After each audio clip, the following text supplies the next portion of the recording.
Infinity Games Podcast. Da da da da da da da da da. You got it. Yay. Welcome to the fourth episode of the Infinity Games Podcast. I'm Jukeboxhero. I'm KelryxsKing. And to start off our episode today, we're talking about hidden gems. Yes, new segment. Yes. Much hype. Such wow. Yeah. So Much hidden dope. gems. Hidden Gems is our new segment where we're going to tell you about a game that we've played that most people probably haven't heard of or don't know about that's just ridiculously fucking fun. Yeah, something just that's even because I wouldn't be surprised if a lot of people commented or tweeted at us or whatever, and they were like, "Oh, I played this game lots. All my friends love it." I'd be like, "That's freaking great. That means more people that love this awesome game." It's just stuff that we feel may be a little more under the radar. Yeah. So the game that I'm going to talk about is Rainbow Islands, and I took Tell a me video. all about it. Well, hold on a sec. I got to tell you something. I took a video games course in university, and in the forums, because we had to do mandatory forum posts, I actually found someone else who played Rainbow Islands, and it was like the first time I ever met anyone who actually knew about this game, like it existed. That's actually pretty awesome. Yeah. So the full title is Rainbow Islands, The Story of Bubble Bobble 2, which even people who know it's Rainbow Islands don't know the full fucking title. And it's just weird because in Bubble Bobble they're dragons. In Rainbow Islands they take on their human form as Bub and Bob. I thought they were Care Bears, to be completely honest. I mean, rainbows coming out of them. I mean, if you squint really hard they kind of start look like a bear. you squint both eyes, turn your head to the left at 90 degrees, close your left eye, turn your head to the right at 90 degrees, close your right eye. Then it looks like a Care Bear. Yeah. Anyways. Anywho. Tell me all about it. Okay, so Rainbow Islands was created by Taito, because they also created Bubble Bobble, and it was released to arcades in 1987. It was a conversion kit, so it didn't get its own arcade cabinet, but you would get the board, you would get a marquee, and maybe a sticker for the side of your cabinet, and you just plug it in and play. So it wasn't ported to home consoles until a little while later, and the version we're going to talk about is from the NES in 1991, which, in my opinion, is about the best version you can get. The Sega Master System and some of the home console home computer versions have better graphics and more sound channels and stuff, but in all honesty, I think the NES one, it sounds the best, because those extra channels kind of muddies up the sound to me. Mm-hmm. The NES has really, really clear music, and it's a lot of fun to listen to. Yeah, it's very upbeat. And the graphics themselves are very simple. They're very cutesy, kind of Toyland type things sometimes. So the gameplay of it all, as Bub, you shoot rainbows. As the rainbow is arcing out of you, if it hits an enemy, they will explode into an item which you can grab for points. Or you can trap an enemy under the arc of a rainbow, or you can just put a rainbow over top of an enemy, and when you jump on the rainbow will fall on them, and they'll explode into their point-giving item. There are some items that'll make you invincible, or give you a force field, or destroy all the enemies on the screen. But the thing you want most is when they explode is to get a diamond, because you have a little indicator in the bottom left that spells out rainbow as you get these diamonds. And if you have the full word spelled out at the end of the world after you've beaten the boss, you will get a very large diamond, and there's 8 of those. You need all of them to get the good ending at the end of the game. And if you get the diamond at the end of the level, you can talk to Bob, or you can open chests, which give you more items or upgrades. What does talking to Bob do? I've never talked to Bob. Fuck Bob. I mean, I kind of assume he'd give you a hint or something, but in all honesty, especially playing this as a kid, I just wanted to get the power-ups and stuff. Well, yeah, and that's just it. In a game as, I mean, not necessarily simple or easy, but with a game as basic as Rainbow Islands, like, I can't imagine what possible hint he could give you, right? Yeah, I mean, think of like Zelda. Like, the hints they give you True. are pretty fucking useless, but they still give them, right? Well, yeah. It's like, true, I oh, this suppose. guy's shooting a rock, use your shield. Like, holy fuck, no shit. Yeah. But I love this game. It's ridiculously hard. Like, as a kid, I got up to about World 4 after playing it nonstop for a long ass time. And even today we were playing it and we didn't get past the second world. No, we did. Oh, right, we got to the third world. I beat that damn helicopter. But yeah, we got to the third world and then proceeded to get our butts kicked. Yeah, if you die, you can continue from the start of the world you're in. So at least that's nice. I know there's also cheats where you can choose which world you start at. Mm-hmm. I did that once, went to the weird like Asian world, and I got my shit wrecked. Yeah. So, just a little piece of trivia, because I love the music so much from the NES version, I might actually just play it underneath of us talking for a little bit. Yay. But the arcade version had a bit of a resemblance to the song Over the Rainbow, which kind of makes sense given that it's all about rainbows and stuff. They maybe took some inspiration. But the Japanese Mega Drive and Famicom and one of the home computers were the only versions to get the original music. Everything else has different music.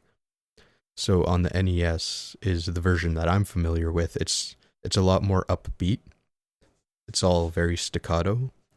But on like the Game Boy version, they actually just use the music from the original Bubble Bobble game. Mm-hmm. Yeah. Fun little factoid real quick about the Over the Rainbow song. The original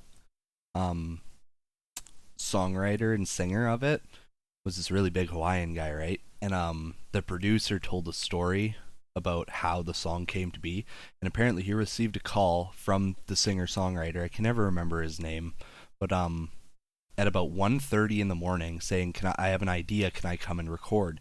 And the guy was like, I don't know, it's kind of late, but he had a gut feeling, and he let him come in, and in one take, without any mistakes, they recorded Over the Rainbow, and you've seen where the song has gone to this day, so Jesus. I always think it's a super fun little factoid. I always have in the back of my head. I always remember that story because it's so random and fun, right? It's pretty crazy. And then Yeah. Judy Garland made it famous in Wizard of Oz. Yep. So anyways, but I just wanted to shout that out real quick. I love that story. But the That's hidden pretty gem neat. I want to right? But the hidden gem I want to talk about is a game called Grandia 3.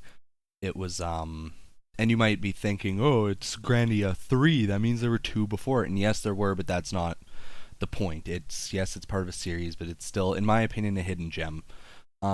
It was made by Square Enix, but it was developed by Game Arts. So it's from the same studio, did Final Fantasy and all that other stuff. Came out in 2006. It came out in 2005 in Japan, but it came out 2006 in America.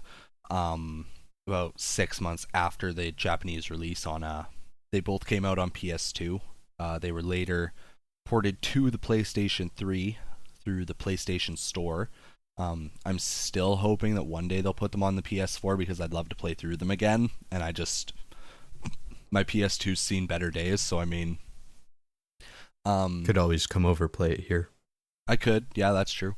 Yeah. But it is an RPG. It is a role playing game, and the way the game goes is it's pretty standard. You start out and your character has like one main goal, which for the main character is he wants to fly. He loves planes. He wants to fly. So that becomes his driving force throughout the game. it gets a little more hardcore later on, but it's an RPG. I can't dive into that too much. We'll be here all day. But so the way the game plays out is it's turn-based combat, and when you go into a fight, you have a gauge at the top, right? You have a circular gauge that all the enemies and all of your playable characters are on. And it's kind of similar to the ATB gauge in Final Fantasy, is once it fills up, you get to make your turn. But the one in Grandia 3 works a little differently, and the reason that's so interesting is because 2/3 or 3/4 of the circular gauge is one section, and then the last quarter of it is the wait time to actually perform your attacks. So every character has combo attacks, criticals, some of them can have magic, etc. And the main fun part for me is when your character reaches the first part of that gauge, you can choose to do a combo or a critical, cast a magic, throw an item, whatever. But so let's say I have my main character and I want to do one of his special moves, then I'll select that, and then he'll move into the second part of the gauge, and that's his wait timer. And if, for example, I'm waiting and I'm halfway, and an enemy's turn comes along and he wants to critical attack me, if he hits me with that critical attack before my attack finishes loading, it'll knock me out of my attack and shoot me all the way back to the beginning of the gauge. And then I have to start all over. So the reason that's a lot of fun is you can do it to the enemies too. So it's really important in boss fights and stuff. And of course, the stronger your attack is, the more time it takes. So if you want to drop some like fucking A rank magic or something, like you got to make sure that you're going to be able to cast that long before the enemies are going to have their turns, right? So I really like that because it's just like an extra dimension to like the combat you would have got out of like Final Fantasy VII. And it's just sounds super a bit more fun in general. Yeah, it's super satisfying too, because I mean, it's like if you're fighting a boss fight or whatever, and you're like, I've played the game, and it's like I've been a little under leveled, and I'm getting beat up pretty good, and then I'd just get lucky, and I'd fall into a really good rhythm where it's like I could attack, and then by the time he was attacking, I'd be ready to crit him out of his attack and all that other stuff, right? And there's also like every character has special moves that you can level up independently as you gain levels and skill points and stuff like that. And it's a really fun system. It takes a little bit of getting used to, I'll admit, and you also have to learn. I like going in guns blazing and stuff, so the whole patience, like you got to be a little patient with the system. So I'm just like, God damn it! But hurry up. Yeah, exactly. Like I'm sitting there like tapping my fucking feet, right? But yeah, it's a really solid game. I definitely recommend it for anybody.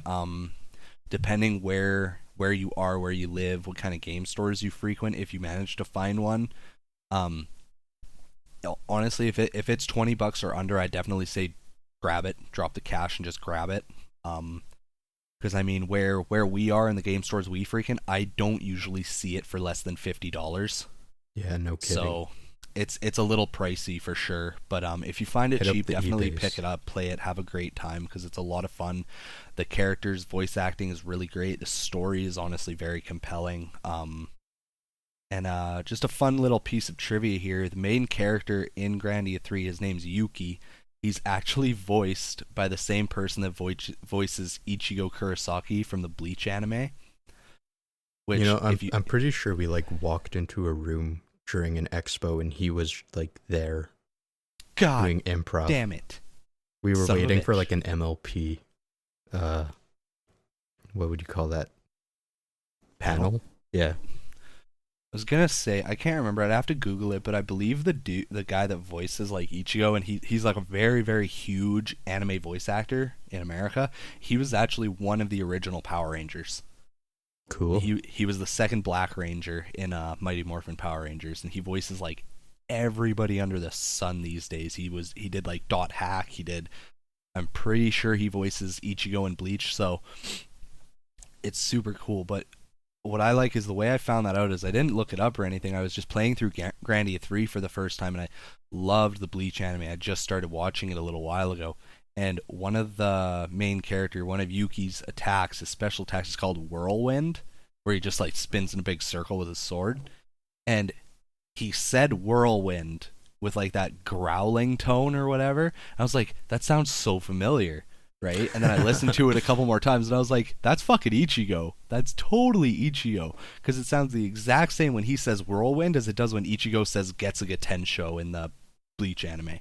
They sound the exact same. Yeah. Has to be. So sure enough, like a year later or whatever, I was playing through the game again, and I remembered, and I was like, I gotta make sure, and I looked it up, and sure as shit, it's the same voice actor. That's pretty fucking cool. Yeah, it's nifty. I like the way I realized that. Just like those sounds similar. Yeah, that happens like all the time now with anime because you got the same voice actors for like everything, especially in Japan. Yeah, no kidding. Japan's harder to notice though. There are a few that I definitely notice here and there, but I mean, they got the one girl who voices like all the main girls in like every anime. Yeah, pretty much. Yeah. But so Grandia 3? Yeah. It's Grandia wonderful. 3. I've never played it, but I want to. You definitely should. Or if anything, I can come over one day and we'll give her a go. Because it's a lot of fun. You know, I once found Grandia, like the first one, I think on PS1. Nice. Original Japanese for $10. Oh, you should have picked it up. I didn't have the cash. Well, that was at our one gaming store, and I was like, I could get this, or I could get something I can actually play. Fair point. I have I have Grandia 2 as well, but I haven't played it at all. Yeah. Anyways, shall we move into the mechanics workshop? We shall. Yay! Mechanics workshop time. Tell us what we're talking about. Do I know what we're talking about? New Game Plus. Yeah, that. I said it first. You all heard it. Yeah. Han shot first, too. Whoa. But, yeah, so we're going to talk about New Game Pluses, which they're very, very common in RPG specifically. Definitely. The main basis for a New Game Plus is essentially you beat the game one time, and then you're able to go back through the game with certain benefits or boons, whether it's, your levels carry over, or your items carry over, or maybe your magic skills carry over, or whatever. It could be a combination or all of them. It definitely varies between games. So Jukebox and I have picked a few games where New Game Pluses have definitely been a staple of the series. So I'll go first because there are two games I want to talk about. I think Jukebox only has the one. So the first game I want to talk about is the Ratchet and Clank series. And they're a lot of fun. They're third-person shooter, 3D platform crossover games. They're a ton of fun. And how the New Game Plus works specifically is I'll beat the game, and when you start New Game Plus, you have all your armor, all your weapons, all your health boosts. I don't believe it carries over your bolts, which is the currency in the game. I could be wrong, though. And in most of them, it may not have happened in the very first Ratchet and Clank game. They may not have had it solidified really at that point, but from the second one onwards for sure, the weapons have been able to upgrade in levels. So you'll have like your starting plasma blaster or whatever at the beginning of the game, and as you kill enemies it'll upgrade to level 2, level 3, level 4, and then when it hits level 5 it will actually morph into a different weapon. Weird. It's super cool though. It's kind of like, it's the easiest way to think about it is it's similar to like Pokemon evolution. Is it's still the same base. It's still the same basis, but like the weapon functions the same for the most part. It's just like a wider area of effect. It looks different, more damage, of course. So like for example, you'll have your plasma cannon level 1, your level 2, level 3, level 4, and then when you hit level 5, it'll turn into like the plasma. It'll turn into like a plasma shotgun or something like that, right? Got it. And so it'll get bigger, it'll look really badass. So as you proceed through the game normally in your first playthrough, of course, you're going to upgrade some of your weapons. Most of them are going to be at level 5. You might have a couple that lag behind because you didn't use them as much. And then when you get into New Game Pluses, you have the option to upgrade them a second time by purchasing them a second time from the store. and they're incredibly expensive most of the time. They cost millions and millions of bolts, which normally you'd have a very hard time collecting. It'd be like one hell of a grind. So I'll talk about how you get them better in a second here, but so once you can afford them and you buy them, then they'll turn into a level 6 weapon. And then you're able to upgrade them. Most of the time you're able to upgrade them from 6 to 10. And again, they'll just get stronger and stronger. Unfortunately, when you hit level 10, they don't morph and change again, but it is good it's gotta because stop at some point. It does, right? So, and the main reason behind that is when you start a new game plus in Ratchet & Clank, the enemies are a lot stronger, they hurt more, and they have a lot more health. So, of course, if you just try to get through the entire game on just your base weapons that you got through the game originally on, you're going to have a hell of a time. So, if we talk about how you're able to afford the new weapons, what happens in Ratchet & Clank is when you get into a new game plus, you get something called a bolt multiplier, which is essentially the more enemies you kill without taking damage, the more bolts you'll get. So it's like you kill a couple enemies, it'll go up to ×2, so you'll get double. And then you'll kill some more enemies, it'll go up to ×3, so you'll get triple. And it usually stacks up to a maximum of ×20. So if you're able to avoid taking damage for long enough, you're racking in just insane amounts of money. So it definitely puts more emphasis on making it rain. Making it rain, and dodging, staying alive, and of course the game assumes that if you've gone through the game once already, you should be familiar with the enemy type, so it should be harder to take you by surprise. So, but it's a really fun system because I love playing through New Game Pluses of Ratchet and Clank because it's just you feel so strong the whole time, right? And it's that's usually the point. Mm-hmm. It is. The whole point is to make you feel powerful and, like nothing can stand in your way, right? And I feel Ratchet and Clank does a very good job of that, so. Yeah, it sure sounds like it. Mm-hmm. So I have 2 of the pioneers of New Game Plus. And I'm just going to go through them quickly. The first is Super Mario Bros., which kind of gave the initial inkling of replaying the game. Because once you finish World 8 and you save Princess Peach and all, she sends you back to the first world so you can accept a new challenge. It's not necessarily a New Game Plus because you don't personally gain anything. However, the enemies are much harder. So instead of Koopas, you have the Buzzy Beetles, and instead of Goombas, you have... I really don't remember. But instead of Goombas, it would be the Fuzzy Beetles, and instead of Koopas, it would probably be like the Paracoopas or Paratroopas or whatever. No, I distinctly remember there being a lot more Fuzzy Beetles. Oh, okay, never mind. Yeah, but the game just gets more difficult, and that was kind of the first instance of a New Game Plus. But the first real one that most people attribute as the first game with New Game Plus is the original Legend of Zelda. Because once you finish the first quest, when you select your file, instead of just having Link, you'll have Link holding up a sword.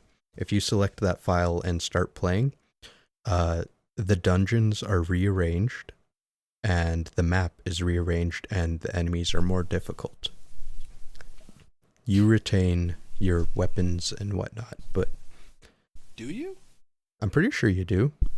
Huh. I could have sworn you started fresh, but I've never beaten the original Legend of Zelda. I got close. I beat it. I didn't play the second quest, though. I was just like, I don't want to die. I get that. But yeah, so those are like the first 2 pioneers of New Game Plus. Back then, though, I think it was mostly just a way to artificially increase the length of the game. It was a good way of doing it, but if you beat Mario Bros., if you got good at it, you beat it in 30 minutes. Well, if you have to play through it again, it becomes an hour, and you'd much rather play for an hour than 30 minutes. Make it feel like you got more money's worth. Yeah, unless you're one of those guys that speedrun it in 5 minutes, but, you know, Li- most of little us are human. Yeah. Little tidbit on Legend of Zelda: if you start the game and you put your name as Zelda, you'll start in the second quest. You don't have to beat it the first time. Just in case you really want to get fucked sideways on your first go. Yep. Oh, what's your next game? The next game... How's it use New Game Plus? Game series I want to talk about is the Tales series. And I can't remember which game started it. I want to say Fantasia, the very first one. I want to say that it had the New Game Plus system, but I can't be sure. My first experience with it was with Tales of Symphonia, though. And the way a New Game Plus works is, of course, it's the same as always. You beat the game, and you get the option to do a New Game Plus. And when you start a New Game Plus, it opens up with this thing called a grade shop. And the first time that happened to me, I was like, the fuck is this? And I just had a random number, and I had no idea where it came from. So what the grade shop is throughout the game you'll earn grade, depending on how well you fight your battles, etc. So it is possible to grind grade if you have patience. But for the most part, what the grade shop is it gives you all these options. So let's say you have 1500 grade at the end of your first playthrough or whatever. Then if you start a second playthrough, you'll have a grade shop, and it's like if you want to transfer over your characters their titles, that costs 100 grade. If you want to transfer over their cooking skills, that's 50 grade. If you want to, so there are little things like that. But if you want some of the big rewards, like if you want all the characters to have 500 extra health at the beginning of the game, that costs 500, or no, that costs I think like 250 grade. And if you want them to have more MP for their skills, that costs 250 grade. And the two big mama jamas that are worth grinding for are, there's a double experience option, which costs I believe 1,000, and there's a times 10 experience option, which costs 3,000. So those are the ones you really want to grind for, because I mean, when you first play, yeah, right. So when you first play through Tales, you on average you'll end the game at about probably level anywhere from between level 70 to level 80, somewhere in there. You may be like mid 80s depending on how much grinding you do, how many enemies you avoid that. But so you play through with double experience, you're probably going to end the game closer to like level 120, 130. If you play through with the 10 times experience, you're probably going to be like a level 160 by the time you fight the final boss. Like, nice. It's wonderful. So in Tales of Symphonia, bitches. Yeah, exactly. So in Tales of Symphonia, the main draw to grind for are definitely the experience boosts, the health and MP boosts, and you can also purchase an option that allows you to get more grade for every battle in your playthrough, which is necessary in my opinion, because it's like when you first beat Tales of Symphonia, just as an example, the chances of you having enough grade to buy the 10 times experience are very small, unless you grinded monsters like a motherfucker. But if you play through the first time, do double experience, and make sure that you purchase to have extra grade in your next playthrough, you're probably going to be able to afford 10 times experience on your next playthrough. And granted, maybe I'm just weird and I just love that game so much that I'm perfectly okay with doing 3 separate playthroughs, but I mean, it definitely is a fun incentive, right? What I like about a New Game Plus mechanic like that is, if you were to beat the game once, like let's assume you're a kid, you spend $50, it's all your lunch money, you get the game, you play through it once. Well, if you leave it sit for like a year and then you come back to it and you just want to experience the story again or something, if you can do New Game Plus and get that 10 times experience boost and just walk through enemies, then you can experience that story a lot faster than you would have if you had to just restart from the beginning. Absolutely. And that actually, that actually happened to me. With Nice. like no word of a lie.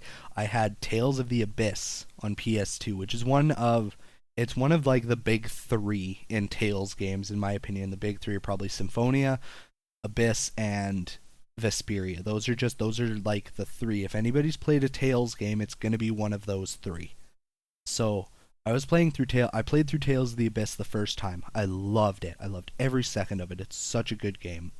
And I came back a couple of years later, and I was like, I'm gonna play through Tales of the Abyss again. I'll hit up the grade shop.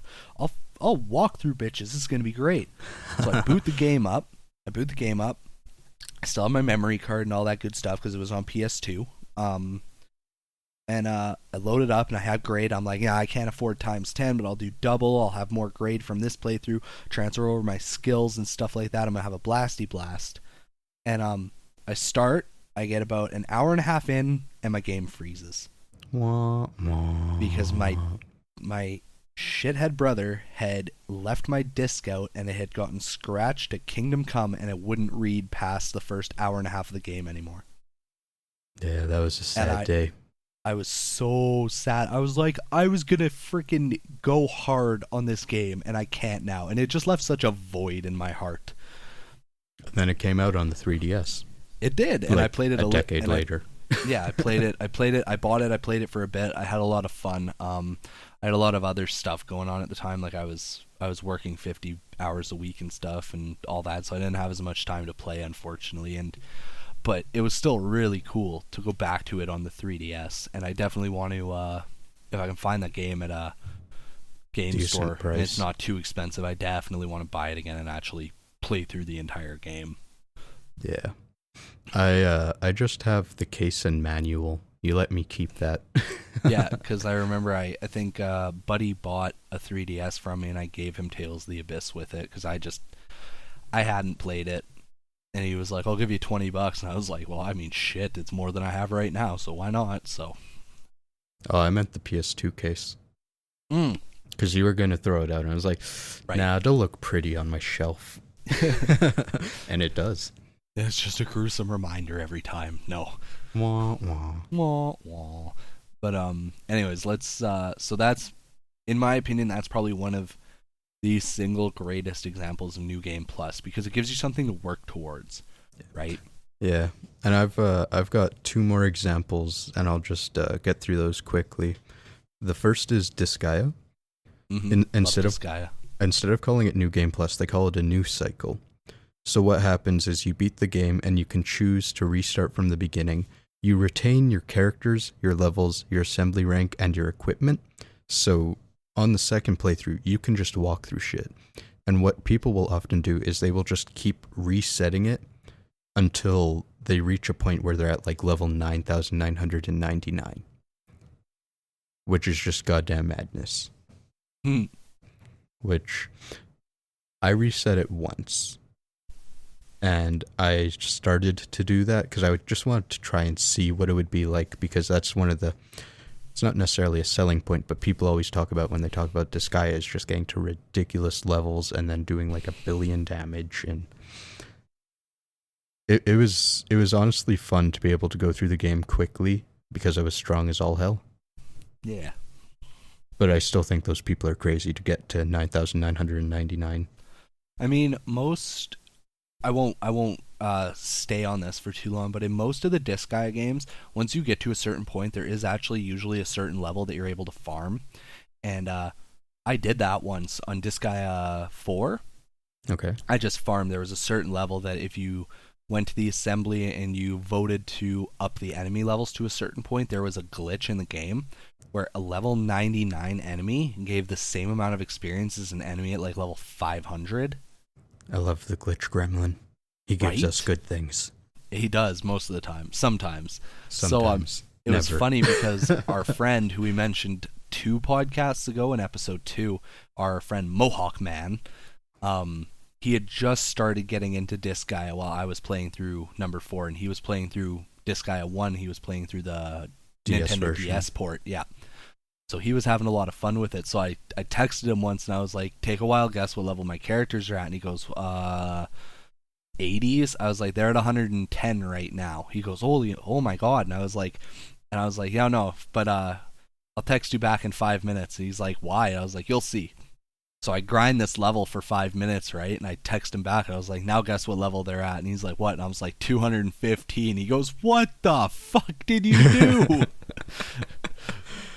So boy. sure enough, I texted back again. I was like, hang on, give me 10 more minutes. I texted back. He's like, oh God, what'd you do? I was like, oh, nothing. They're over 400 now, though, so don't worry about it. I love how he was always ranting and raving about how great that was and stuff, too. Mm-hmm. Yeah, he loved that game. They're good games, though. Yeah. But anyways, I digress. I'll let you continue. Oh, yeah, okay.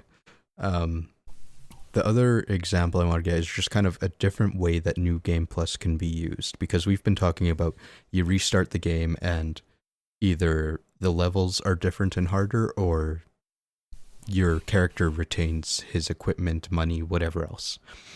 In Record of Agrest War, if you beat that game and you have a save file, and then you play Record of Agrest War 0, which is a prequel, you have a New Game Plus where you can unlock maps, items, and characters from like the first game, which I think is pretty awesome. So like, it's a New Game Plus where you transition from one game to the next. And I think the same thing happens if you have Record of Agrest War 2. I remember them doing something similar to that in Golden Sun as well, but it worked a little differently.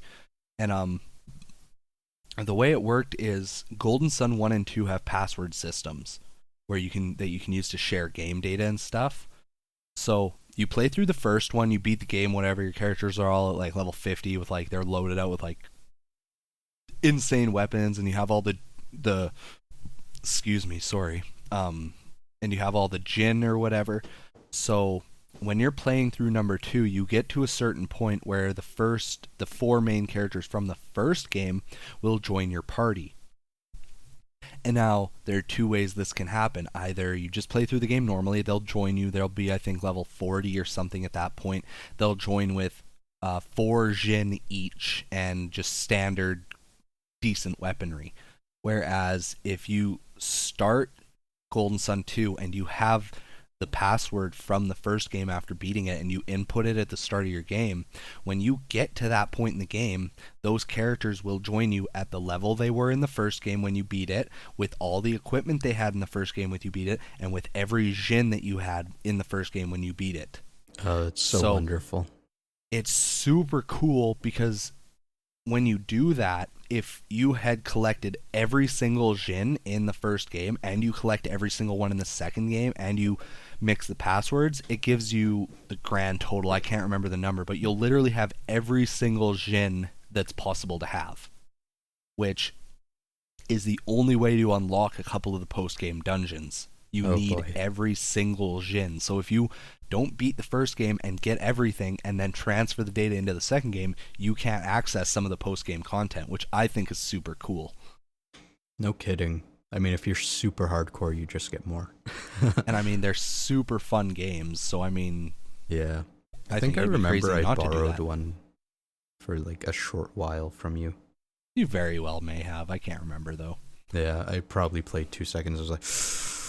Nope, going back to Nicktoons. Yeah.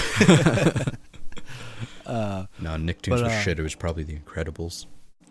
Oh, The Incredibles was good stuff. Yeah.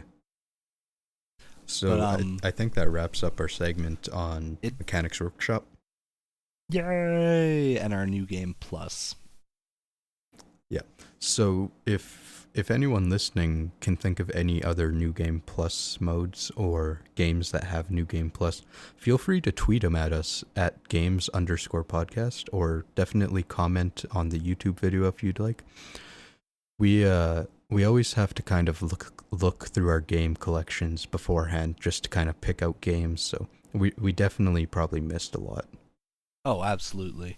And definitely, maybe, probably. Definitely, maybe, probably, yes. But boy.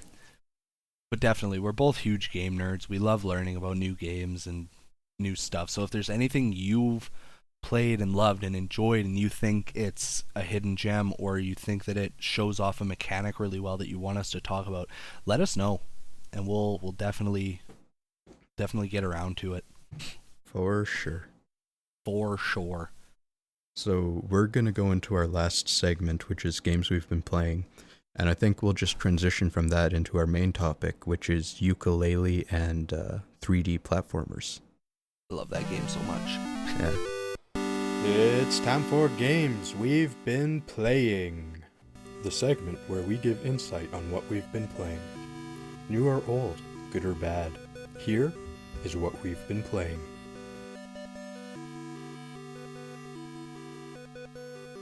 Would you like me to go first? Go for it. I played Rainbow Islands. Yay!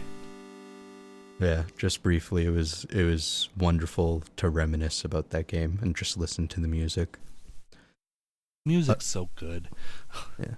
I mean, obviously Duel Links, obviously Pokemon Go, because I always do those, but I've also not necessarily been playing, but I've been watching my girlfriend do Persona 5, which I thoroughly enjoy. Would she maybe lend that to me when she's done? I wouldn't count on it. Damn. Oh well, I'll ask her when the time comes. Yeah. If But it's no. me, she might trust me because she knows you'd kick my ass if anything happened to it. Yes. I think the biggest gem, though, was Yooka Laylee. Absolutely. Yeah. I So, love that game. you tell me what you've been playing, because I know you've been playing that. Have I? But of course, same as Jukebox, always Destiny. Played a lot of that yesterday, actually, helping out some friends with the raids and stuff. But lots of Destiny. I'm incredibly excited for Destiny 2 in September. I'm very excited for the gameplay trailer in next month on May 18th. I'll definitely be talking about that in the podcast because I'll need to scream about it. I really will. I'm gonna be so excited. I'm going to be back here quietly nodding my head. Yes, Kelryx, whatever you say, Kelryx. But that's a thing. So Those yeah. are definitely things in that thing. So yeah, definitely Destiny. Some Duel Links here and there. I just gotta start playing it more. Like, I've fallen out of it just because I don't really have awesome cards in it, but I mean, at the same time, if I'm not playing the game and getting gems to buy packs, how the fuck am I gonna get better cards, right? So you just Right. I just kinda gotta power through the slow portion that's going on for me right now in my horrible pack luck. Yeah. But I mean, I mentioned it, but I've only played it briefly, maybe 7 duels or so. For me, it's just I just stick on auto duel. Like, no one can beat me anymore. It's not that much fun. But Yeah. they did have some events, so I wanted to get some of the new cards. Yeah, absolutely. Yeah, that's what I was doing for a while. I'd literally I think I did that during our first podcast. I just had my phone off to the side and I just auto dueled. Yep. But but yeah, so hang on, I'm gonna boot that up real quick. No, I won't. But yeah, I just gotta play it and get through it and hopefully get some better cards. Like, my draw luck for the packs is just such trash. You know what? My girlfriend opened 10 more packs yesterday. Another 2 ultra rares and a super rare that she didn't have. Why?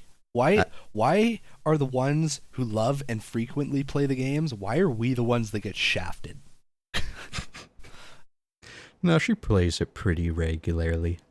Oh, well, fair enough. But She's it's just like, ridiculously lucky because every time she opens 10 packs, she gets 2 ultra rares.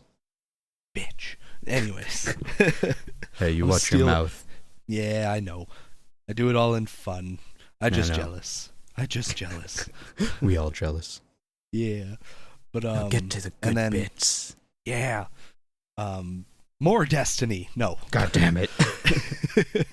But yeah, so the other day I was out shopping with my girlfriend and I look at her and I was like, "Did Yooka Laylee come out?" And she looks at me and she goes, "What is that?" I'm like, "Damn it." So I'm like, "Nah, don't worry about it. Never mind. I thought it granted, but apparently not." So I just Google it super fast, and sure enough, it came out like a day or two before or whatever, and I was like, okay. I checked my bank account, and I'm like, I'm gonna do it. I'm gonna go buy it. I'm gonna do it. No regrets. No looking back. I'm gonna do it. I'm gonna call Jukebox. We're gonna have a blasty blast. But so we go. I buy it. I put it in, and my God, I loved it. I loved every second of it since I booted it up. And I'm so did glad Jukebox. that you love it. Yeah, me too. Mostly because you don't necessarily play those kinds of games. or at least No, not not often. usually. I'm open to pretty much any game there is, minus sports games. Like, fuck sports games. But- Pointless. But the Mutant League football and hockey. Okay, Those well, there are are good. exceptions. I like NBA Jam too, but I mean, like, The I mean, arcadey like- ones. yeah, like Madden fucking, or NBA The Show, or NHL 2K17 or whatever. I'm just like, why? Ballers. Why? You're dropping $80 to do the same thing literally over and over again. There is no variation ever. I mean, at least Yeah. if I drop $80 on a freaking RPG or something, at least it's different every couple of hours. And then there was that one thing back in, I think it was 08 to 09, where they literally just changed the names. Yep. It was the exact same game, different names.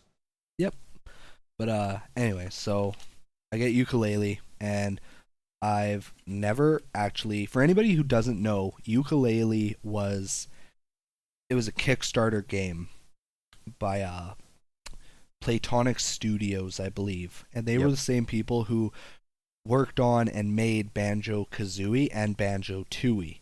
So Not just that, it's the people who also worked on things like Perfect Dark and Conquer's Bad Verde, and some of the people who worked on the newer ones. So, kind of Cameo, Viva Pinata, Nuts and Bolts, those kinds of games too. But it's all Okay, these got you. people from Rare. okay, All these I wasn't wonderful aware. peoples. Yes. Okay, gotcha. But yeah, so it's done by the same people who made all of those games.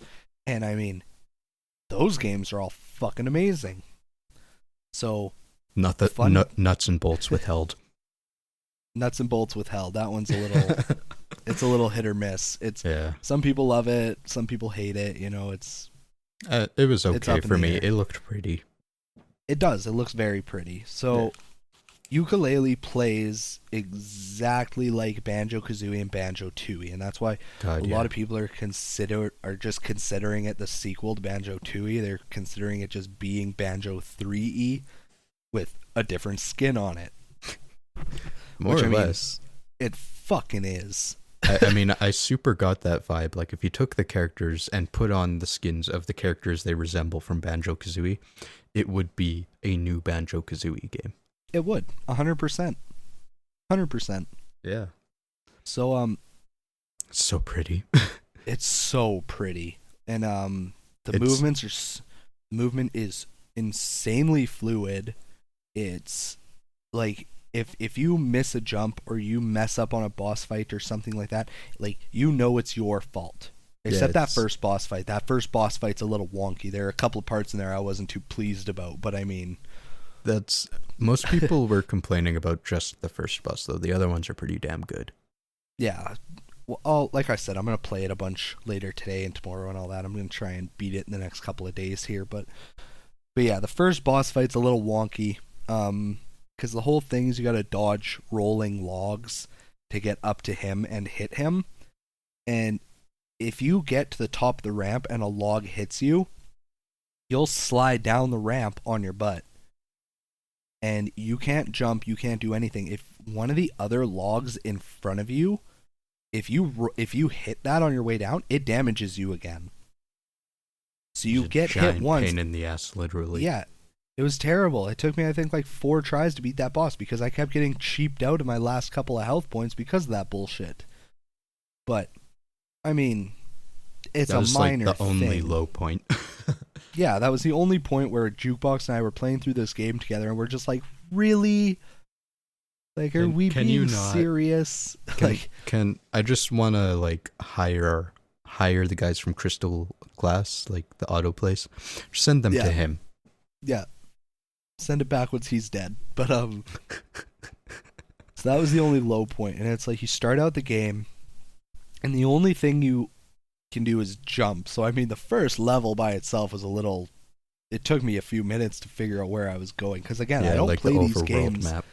Yeah, so I don't play these games very often. So like Jukebox kind of, he was like, oh, but you probably got to find somebody who'll give you a skill to do something. I'm like, all right, well, where the fuck do I go, right? So after some running around, I get, yeah, explore. But so after a little running around, I find the guy, talk to him. I get my first ability, which is just a tail swipe. It's just a general attack, and then I go around and breaking treasure chests and stuff, collecting some collectathon materials, move on to the next level.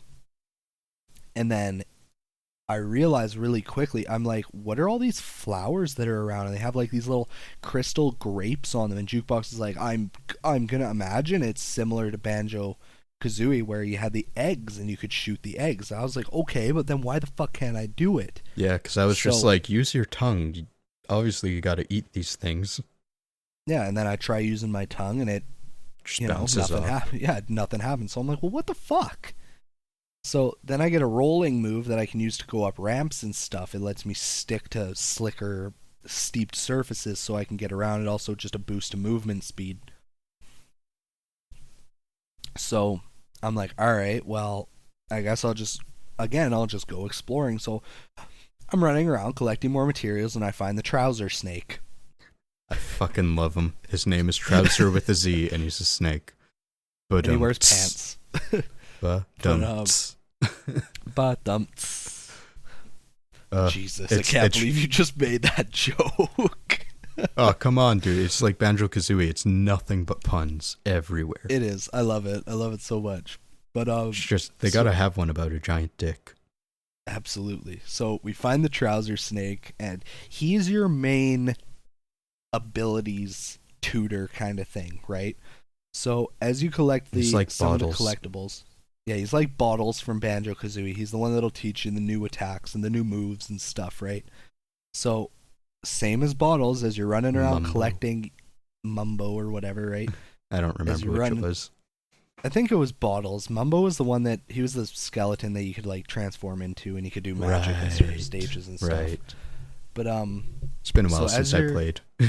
I've literally damn near never played. I've like touched them barely with my cock. No, but Your jokes trouser snake. with my trouser snake. But so it's similar as you run around, you get collectibles, and in Yooka Laylee there are two collectibles. There's quills, which are your like standard. I see some over there. There must be something at the end of them. I'm gonna follow them, right? Yeah. And there are pages. And pages are these little golden sheets of paper that you have to collect to progress into new worlds and stuff. So as you're collecting more and more quills, that's what Trouser the Snake wants as currency to teach you new moves. So I collect a bunch and I go talk to him, and sure enough, he's got 3 different attacks right at the beginning for you. He's got a ground pound, he's got what's called the slurp shot, and he had one more that I genuinely can't remember what it was. I don't know. But I remember really wanting there to be a hover. And I did get the hover later. Yeah, it was later though. So I'm like, okay, now this makes sense. So I buy the ground pound, I buy the slurp shot, and I buy whatever the third one was. Again, I cannot remember for the life of me what it was. But and then sure enough, the slurp shot allows me to eat those gems on the flowers, and they give me elemental ammo. And so far I've found fire, water, and ice. I don't know if there's other ones. I hope there is. Just eat the lightning. Yeah. Feel the power. Be like the Duracell bunny. Just keep going. Could you imagine you find a lightning fruit and there's just a bunny with a drum and you're just like, whoa. I could dig. I mean, it has Shovel Knight in there. Might as well have the Duracell bunny too. Fuck it, why not? God, I love that Shovel Knight's in there. Yeah, and all his 3D glory. Yeah, I'll talk about him in just a second. So you get the elemental ammo, and of course, when you have fire, you can breathe fire. When you have water, you can spit water. And when you have ice, you can shoot ice pellets. And of course, they're required to get through certain puzzles. Sometimes you need to light some candles on fire to open a door. Sometimes you need to spray water on a fire so you can jump over it or whatever, right? Or you need to use the ice pellets to hit distant bullets and pellets and distant buttons and switches and stuff so you can proceed, right? Right. So, and, but yeah, so that made sense. So I was immediately like, okay, now I can do stuff. So then I go and I'm like climbing up towers that I needed to use the ice pellets to hit buttons so that I could stop the rotation of platforms so that I could jump on them. And then later on I found one where I was able to, I had to breathe fire on these switches to spell the word pagey to open a cage so I could collect the pagey. And then again, the water one is you spit water, you put out fires, and then you can jump over them. Like there is a pagey hidden in a fireplace. I put out the fire, I can jump into the fireplace and grab the pagey. That whole kind of initial start of the game, because that does well to teach you how to use those elemental things and stuff, but like it's so intuitive that it almost felt backwards to have you buy them from the snake. Because at the start of the game, it was like, okay, I know how to do all these, especially like since we've at least I've played like Banjo-Kazooie games. Like it's, the moves you're going to have, how to do them. You see objects and places in the overworld where it's like, I should be able to use these here, but you can't do it until you buy them from the trouser snake. Absolutely. Yeah. And it's a bit of a bummer, but I'll talk about one more little power up that I got that Jukebox doesn't know about because I got it after he left that day. Oh boy. And do you remember that part where there was all the wind blowing and there were like cannonballs, and I was like, well, I must have to shoot the cannonballs to break the fans or whatever, and we just couldn't figure out why. Like the box of cannonballs? Yes. Yeah. In level 2, one of the powers that you can buy from the trouser snake is called the slurp. What's it called? Is it slurp cannon? No, it's slurp something. And what it does is it allows Yooka, the chameleon, for anybody wondering, Yooka is the chameleon, Laylee is the bat. Yes. Just like how Banjo was the bear and Kazooie was the bird. It's the exact same setup. So, and Tooie is his cousin. Yeah. Not actually. No. It's still Kazooie. Tootie is his sister. Isn't it? Yeah, it's Tootie. I don't know. Something That's weird. Like that. Right? But it's Tootsie Roll. Yes. Tootsie. She's delicious. But gross. But like a bird sexual. Gross. Don't get the avian flu. No. But so in level 2 I get this ability called the slurp something or other. I'll look it up later and I'll text it to you or whatever, just because it's gonna grate on my nerves now. But what it does is, tell me it's a pun. It's probably a pun. But it allows Yooka to take on the properties of whatever he eats.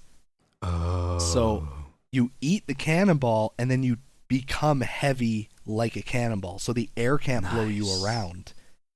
So I was immediately like, that's super cool.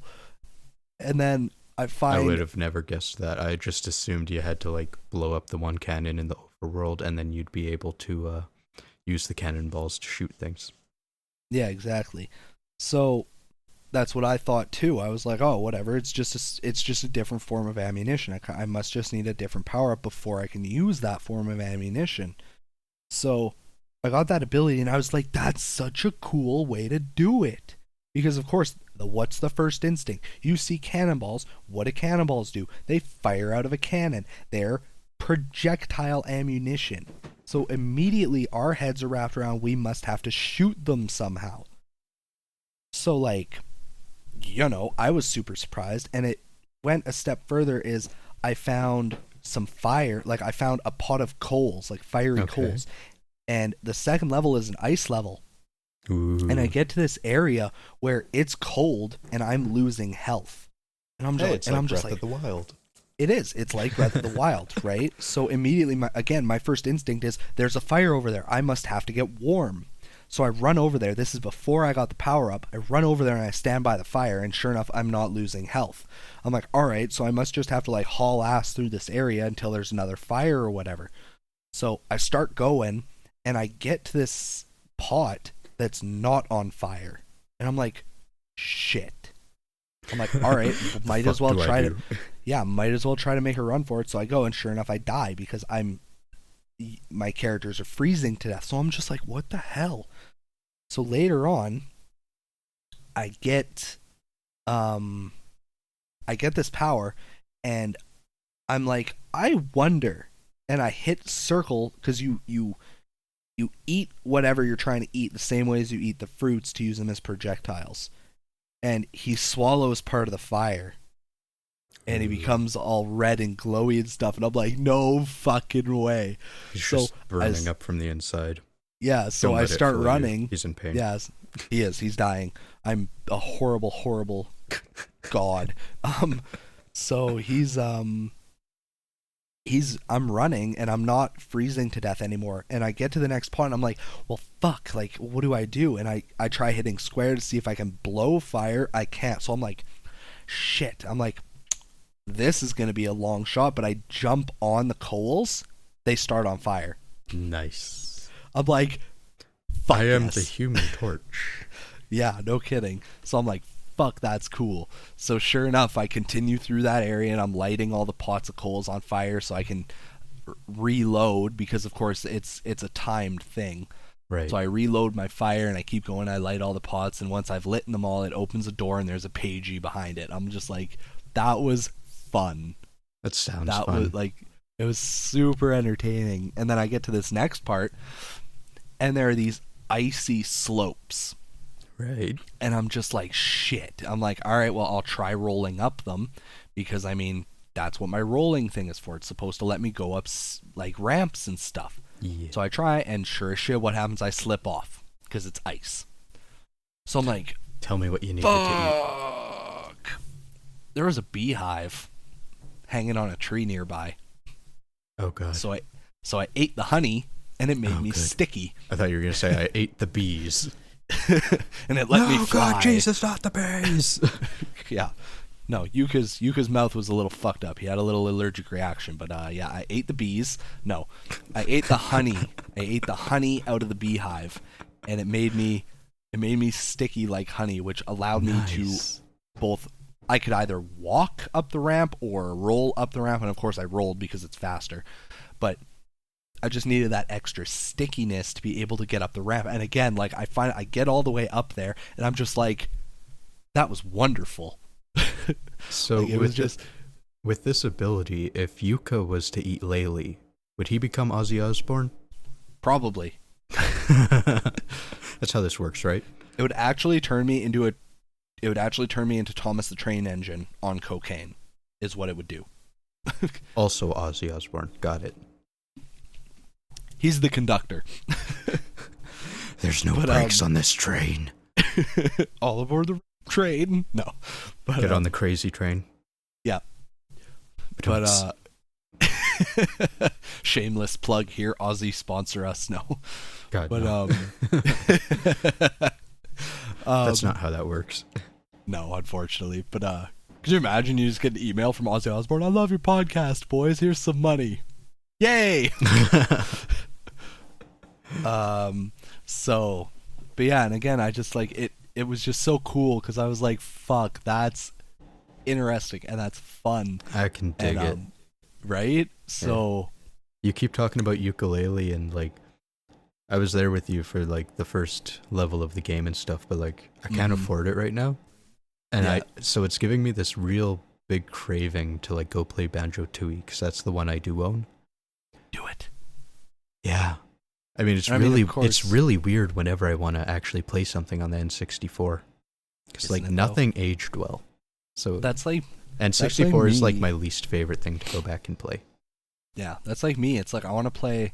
There's a couple of like older like PS2 games and stuff I want to play, and I'm just like, but when you compare it to like a PS4, it's just nothing plays as well, Yeah. and nothing controls as well, because it's just, I mean, over time, what do they refine first? They refine the controls first. So Yeah. I mean, I don't have a problem going back to like PS2. It's just the N64 was uncanny valley, and it was like the introduction of 3D gameplay, so everything was new and people didn't quite know how to do it.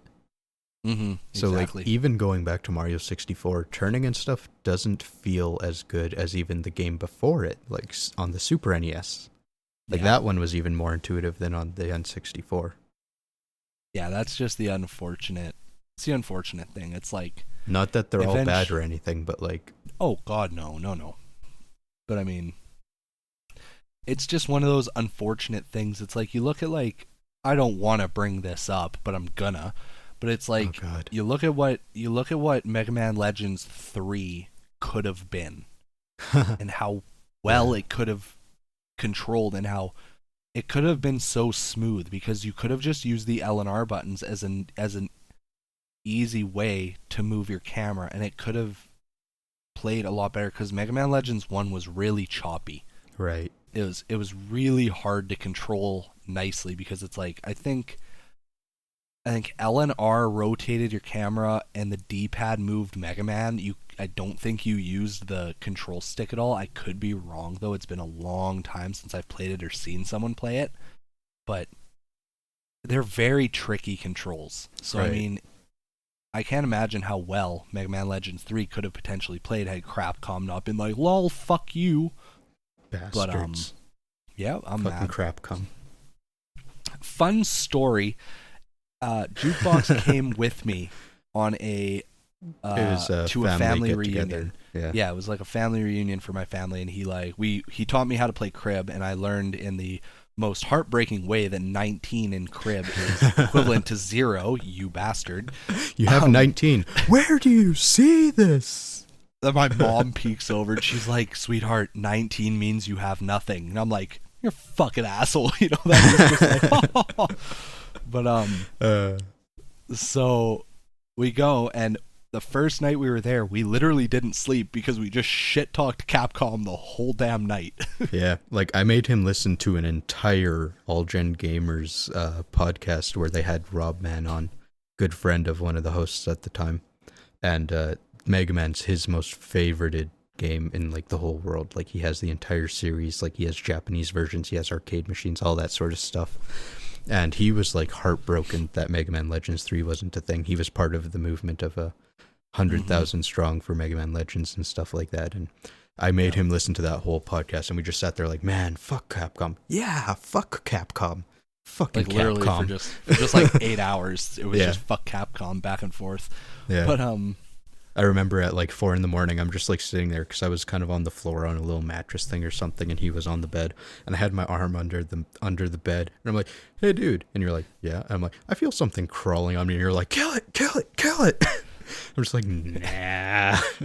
now all of a sudden Jukebox is like, never mind, it's gone, and immediately I'm just like, fuck my life. Paranoid forever. Yeah. But yeah, so that's just a fun little story about Capcom. But yeah, I definitely think you should play Banjo-Tooie again, or again / play it. And yeah. I mean, you can of hear course, me rant about it on the next games we've been playing. Yay! But I'm definitely down to lend you Yooka Laylee because your girlfriend has a PS4, right? No. How is she playing Persona 5 then? It's the last game that EB Games has for PS3 on their database. It's the last PS3 release, unless something really obscure comes out later. Okay, makes sense then. That was actually a point for why we got it on PS3. Also, for anyone else who's a collector, if a game comes out on 2 consoles where it's on the past generation and the new generation, it's almost always more collectible on the past generation because they sell less on that platform. So like Twilight Princess on the GameCube versus the Wii, it's worth a lot more on the GameCube. I'm assuming Breath of the Wild will kind of be the same way, so I have it on the Wii U.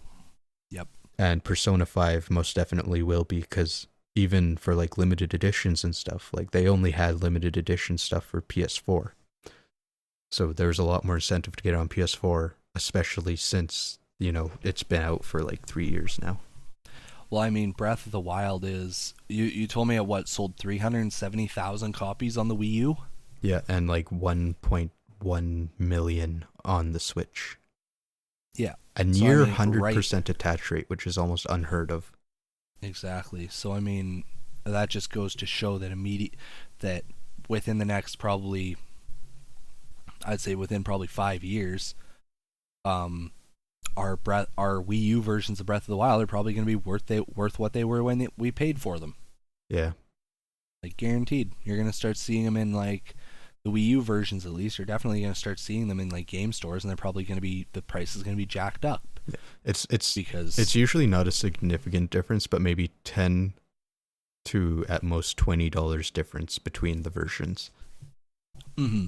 That's absolutely another thing. If you're a collector, fucking start buying Wii U stuff. It's getting cleared out And Oh, it's going to be hard. rare because you know how much they sold on that stuff. I should probably go get Bayonetta 2 on Wii U one of these days. Yeah. I've been watching for it. I mean, I Yeah, watch for everything, but I definitely want it. But yeah, real quick, because I promised I'd mention this, is Shovel Knight makes an appearance in Yooka Laylee, and apparently he makes a few appearances. Apparently I think he pops up in every level. I love that. He looks like his amiibo looks.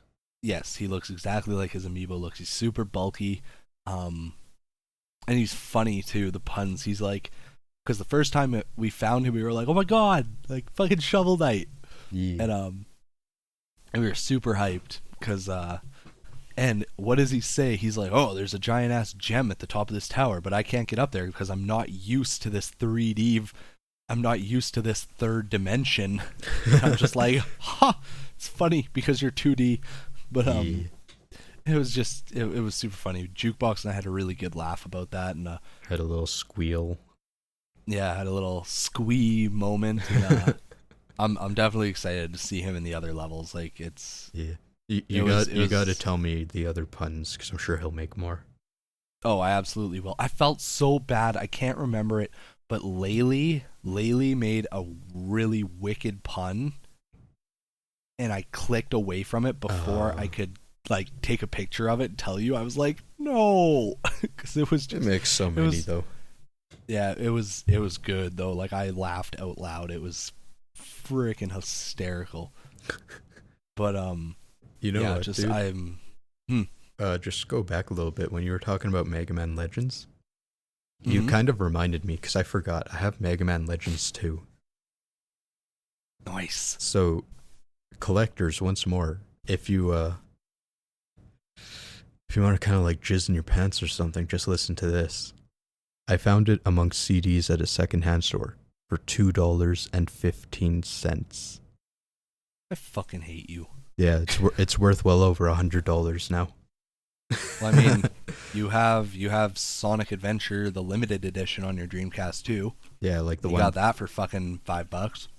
Yeah, the one that was included in the kiosks that played Sonic, not the one that Hollywood Video had before the actual release, but the ones that were in the kiosks. I remember you pooped your pants when you found that day. Yeah, I mean, because I learned about it, and then I technically was looking for it, but I was mostly just looking at random Dreamcast games at a game store that's way overpriced. And this one, it didn't have the back of the case, and the front manual had the front page ripped off. Which, if you ever get the Sonic Limited Edition, generally they're either missing the manual or the back. I mean, it's just a thing that happens with them. Mm-hmm. If you get the version where you can't save, that was the ones in the kiosk. If you get the one where you can save, those are the ones that were rented out by Hollywood Video before. I can't remember if it was before the Dreamcast had an actual release or if it was before Sonic had an actual release. Yep. Yeah, little tidbit there. Yeah, no kidding. I love my super rare game, but we'll talk about that one day. Yeah, we'll just talk about rare games on a podcast. Yeah, absolutely. But damn, what was I about to say? I had something in my head now. Sorry. Oh, no, it's good. Puns? I was gonna say, just on the quick topic of like games you shit your pants over. Were you with us when I found that One Piece game? Because that was a dark moment in my life as a collector. I think so. What happened? That was at the same place, wasn't it? Yeah. Yeah. I don't think it was same day, but it was same place. Same place. Where Jukebox and I live in a city just a little north of us, there are two game shops that we used to go to. We don't go to the one very often because their prices were really outrageous. They've since gotten quite a bit better, but we still don't go to it. It's kind of out of the way. We should definitely hit it up one of these days, though. Just peek in and see what's up. But so anyways, we would go there and we would go to the other place. So we went to the first place, the one that we don't frequent anymore. And I found a game that I'd had a lot of hype for years and years, and it's a One Piece game. One Piece is my favorite anime of all time. And it's a game called One Piece Unlimited Adventure. And I'd seen YouTube videos, I'd seen this and that, and I'd always wanted it, and I could never find it because it's such a rare game. At least here in America, it's just really hard to find. So Right.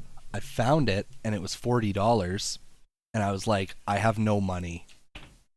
And our one friend was there, and he had a job. Unfortunately, I didn't at the time. And I look at him, I'm like, dude, like, you need to do me the biggest favor in the world. And he's like, what's up? And I was like, I have wanted this game for the last, like, 4 years, and I can't find it. It's impossible to find. Please buy this game for me. Hang on to it. Keep it in your possession. I will get the money somehow, and I will buy this game back from you. And I think it took me about 15 minutes to convince him of me just begging and pleading and being a fucking idiot about it. Yeah. But eventually he was like, all right, bro, don't worry about it. I got you. I'll do you a solid. And I was like, I love you so much. And it was both a very, very wonderful moment for me, because it was a game that I'd wanted for so long that I finally had. It's a good and feeling. It was also, yeah, and it was also a very dark moment for me because I had to beg and plead my friend to buy me a game that he had no business buying me. Right. But You know, not the first time he's done that for me, by the way, but I mean, you know, I'm almost in the same boat with Beautiful Katamari. Because that's, like, the only reason I even go into EB Games anymore is pretty much just to look through the 7th gen stuff to see if there's anything that kind of snuck in, which, I mean, generally it never does. And no, but you never know. I've been looking for Beautiful Katamari for several years, and I finally found it for $30. I was just like, I can't fucking afford that right now. I don't want to spend $30 on a game. Yep. Yeah. I'll still get it eventually. I get everything eventually. One day. We can, When was this? like 2 weeks ago. Maybe 3. Dude, you should have just called me. No, I told you, like, later when we were hanging out that I found it. Oh, right. Yeah. No, but I mean, you should have called me. I would have bought it for you. You could have paid me back over time, or it could have been collateral towards the amiibo you just bought me or something, you know? Nah. I mean, I could buy it if I really wanted to, but I got better things for my money right now. Makes sense. Yeah. But, like I said, I'll find it eventually. I find everything eventually. We can talk about this in a different podcast. I got tons of collecting stories. It's been like a decade. You got, I got a couple. some. I got a couple here and there, but that's about it. Yeah. So fucking Yooka Laylee. Just buy it. Yeah, go buy it. It's wonderful. Do it right now. Pay zero attention to the shitty reviews. Fuck them. Yeah, no. People are just salty because people have to be salty about something. Yeah. People were reviewing Breath of the Wild 10 out of 10, 100% amazing game when it has plenty of little flaws here and there. Which we definitely talked about in the last episode. Yeah, I was about to say, we wink, just wink, talked about that in the listen. last. Yeah, wink, wink, shameless plug, not really, but yeah, definitely we talked about, the reasoning behind why I thought particularly that I thought there was a little merit towards the people who were saying, oh, well, they were paid to say that it's just the best game of all time. And I'm not going to get into that. All that info is in our last podcast. It's a similar concept, right? It's like people are going to shit down a game's neck. And of course, if you aren't sure about a game, definitely watch some reviews, read some reviews, but don't just watch a single one. Don't just read a single one. If one says, oh, this game's total shit, go watch. If one says it's total shit and 2 or 3 others say it's wonderful and amazing and you should buy it, which one are you going to listen to? Yeah. Majority rules, right? Granted, Yooka Laylee is very high rated. If you just Google Yooka Laylee, the first thing you see is fucking 9 out of 10, 92%, like whatever. Like it's very high rated. But I mean, there are people who are shitting on it and they're like, oh, it's a copy of Banjo-Tooie, and it's like, no fucking shit. That's what it's supposed to be, you dumb bastards. Like, well, the biggest thing I saw from the reviews where they were really putting things down wasn't necessarily that it's like pretty much a reskin of a Banjo-Kazooie type game. is that on consoles you had extreme frame rate issues at points, and the controls, they couldn't stand the camera and stuff. And for that, the camera, you are slightly zoomed in on the character, but it's nothing you don't get used to after like 10 minutes of play. So they can go fuck themselves because they only probably played it for 10 minutes. And as far as the frame rate issues and stuff is, there was bugs at the time in the review copies that they fixed. And if you're like actually worried about that stuff, get it on the PC, because then you won't have any issues anyways. I haven't experienced a single frame rate drop. Yeah, and you're playing it on PS4. And I'm playing it on PS4. I haven't experienced a single frame drop. I mean, granted, I've only played through the first level, so I mean, I might run into some issues in later levels, but I don't know yet. But at least for now, I haven't run into any frame rate issues. I haven't run into any bullshit bugginess. Yeah. Like, I haven't clipped through a wall, and I haven't, whatever. But I mean, the bottom of the world. Yeah, the worst thing that happened was, I think I made a jump and my camera was positioned in not the best way, and I could see through a mountain briefly. Like, whoop-de-fucking-do. It's it's so minor. It's so minor. They can't. It's just that wonderful. They can't. Yes, it's fucking amazing. It's like, and people who shit on it for like minor texture glitches and stuff like that, like, I'm sorry, I freaking dare you to go and get a job as one of the level designers somewhere and scour every last pixel of a game and make sure there's zero texture glitches, because I guarantee you can't do it. There's no way you're pulling that off. There's never a game with no bugs. Exactly. It's impossible. I mean, shit, I don't mean to shit on it. Again, we talked about all this in the last podcast, but I mean, Zelda has frame rate issues. The 10 out of 10 fucking game has nothing but frame rate issues. I didn't even have to be fighting fucking enemies or anything. I'd be paragliding through the air and I'd start lagging. Yeah. And people are rating that 10 out of fucking 10, and yet they're shitting down Yooka Laylee. Every for like time you got to a stable, frame rate issues. Every time. Yep. Every time you jump off a mountain, frame rate issues. Every time you fight more than 2 enemies, frame rate issues. And we still fucking love that game. And it's fucking amazing. It is. But it's just that. It's like, people are like, oh my god, it's perfect, it's amazing, it's the best game fucking ever. But Yooka Laylee has frame rate issues. And I'm just like, do you fucking hear yourselves? Like, whatever you're smoking should be outlawed. Because it's clearly killing your brain. But I mean, Yooka Laylee was made in Unity, which kind of surprised me, but maybe not as much, because as smaller developers who had to kickstart, Unity is a cheaper option most of the time if you get one of the past ones, because you can get Unity, like past versions of it for free and whatnot. But I'm anticipating that on the Switch will be one of the smoothest running experiences for Yooka Laylee, because they run on NVIDIA technology and hardware, and NVIDIA, and it's optimized for those kinds of game engines. Yeah, I definitely think. I think it'll be nice and smooth.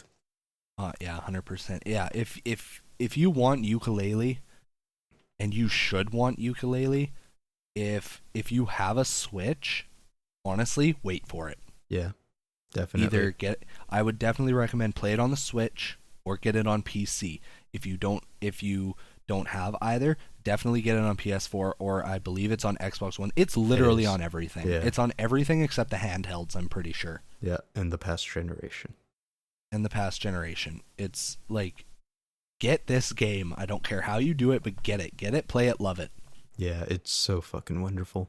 And then comment down below and tell me how right I am about how good this game is. Oh God.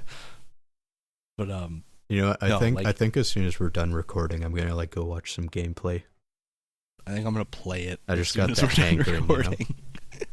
Yeah, but no, Yooka Laylee is wonderful.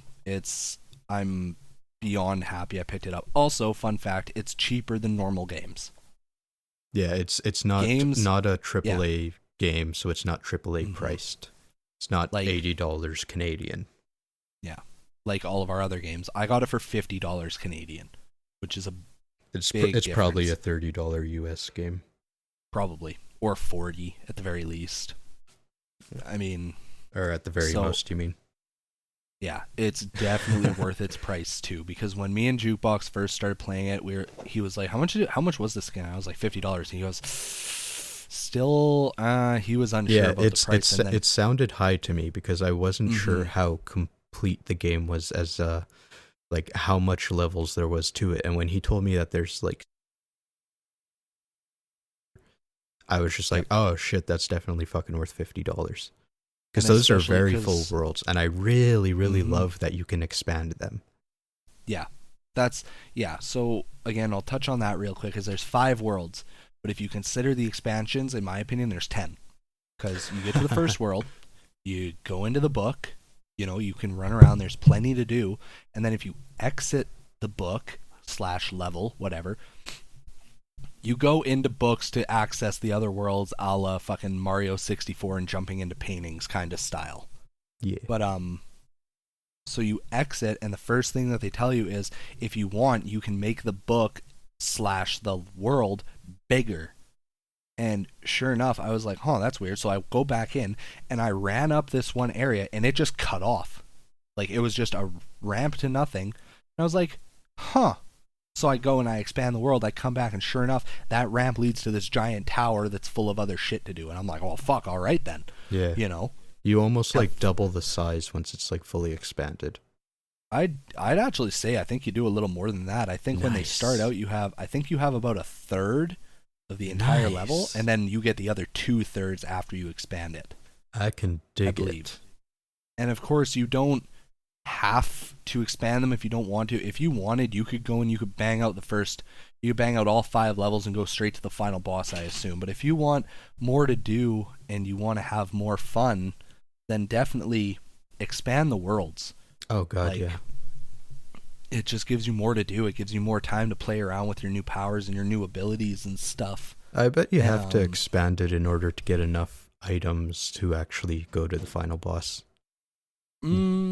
Probably. I would assume maybe if you didn't expand any of them and you collected everything in every stage, then maybe you could probably get away with it, but actually, for the most part... That was something I wanted to ask you. How do you feel about collectathons? Because that was something that pretty much only existed on the N64 and then kind of died after that, because Rare was the only one making quality collectathon games. For me, it would definitely depend. Like something like Yooka Laylee, where you have to constantly use new powers and use them in interesting ways and stuff to get the collectibles, definitely a lot of fun for me.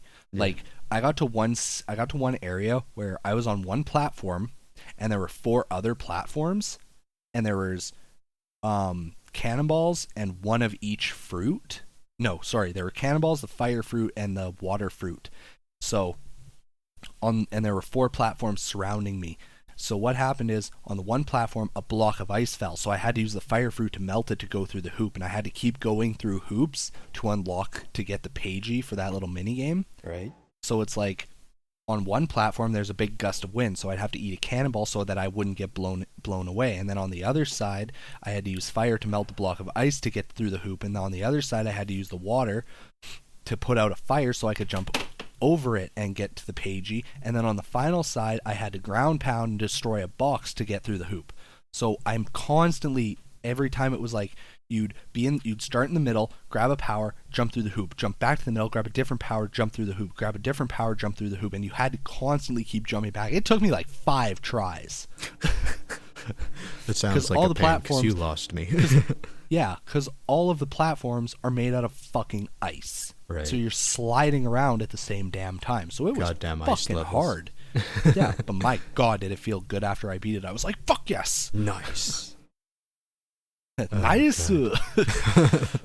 But so yeah, collectathons similar to Yooka Laylee.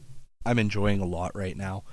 I haven't played many collectathons, unfortunately, so I can't like give like a hardcore opinion overall. Yeah. But I mean, if they do Yooka Laylee 2 or Yooka or something, sure shit getting it. Cthulhu. No, but yeah, no, if they do a Yooka Laylee 2 or whatever, I'm buying it day one, like hands down. So because they're wonderful. I agree. I like collectathon type games. So I really like Banjo-Tooie. I really like Conker's Bad Fur Day because I have those two. I imagine I'd probably like Donkey Kong 64 if I had it. But with Yooka Laylee, it's kind of the first collectathon game in a really long time where I actually like it because it's not a piece of shit third like shovelware title or anything.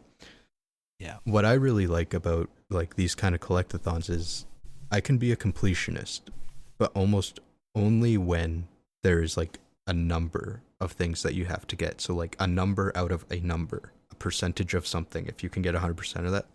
Because in a lot of games where I've done like 100% runs and stuff, it's usually like, oh, I can max out this stat, or I can buy 99 of every item or whatever, and that's okay if I'm super into the game. But like if I get a game and it's like there are 50 of these in this world, you get all 50, you have 100%, that feels really fucking good.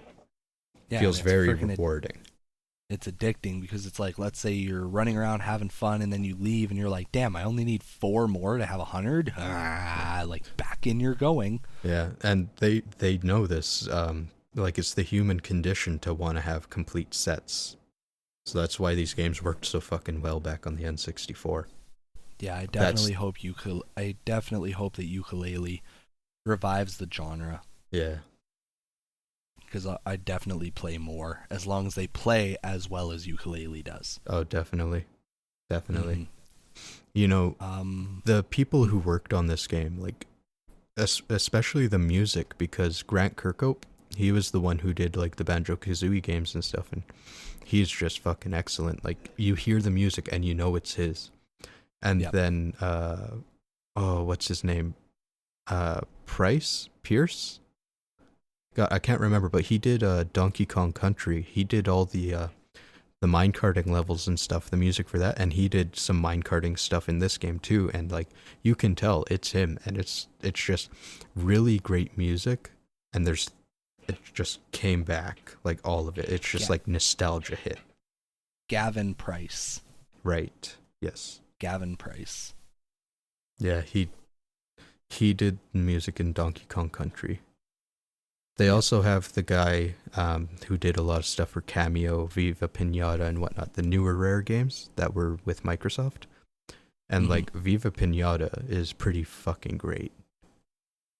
I mean, I'd call that a hidden gem, but it sold millions of copies. It's just really, really good.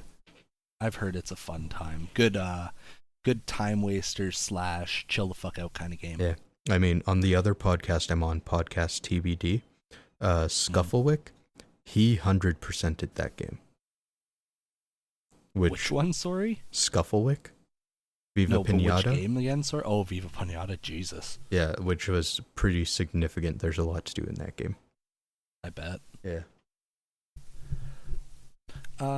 Tell me. I think is that about it, or is there something else? Yeah, I was about to say, tell me, Kelryx, anything else you want to say about Yooka Laylee?